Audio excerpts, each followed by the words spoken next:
Hi friends, vitamin D அதிகம் உள்ள உணவுகளை பற்றி தான் இன்றைக்கி பார்க்க போகிறோம். விட்டமின் டி நம்ம இந்தியாவிலேயே இப்போ நிறைய பேர்த்துக்கு ரொம்ப கம்மியாக தான் இருக்குன்னு டெஸ்ட் ரிப்போர்ட்டில் வருது.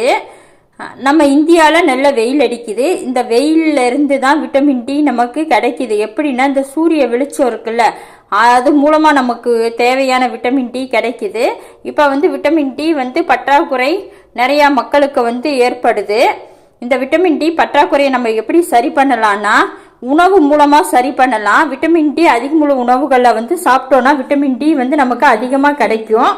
அந்த உணவுகள் என்னென்னு பார்க்கலாம்.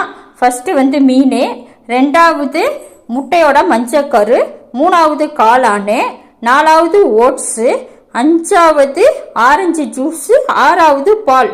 இந்த மாதிரி உணவுகளில் அதிகமாக இருக்குது. விட்டமின் டி குறைபாடுனால எலும்பு பலவீனம் அடையும், மூட்டு வலி, முதுகு வலி எல்லாம்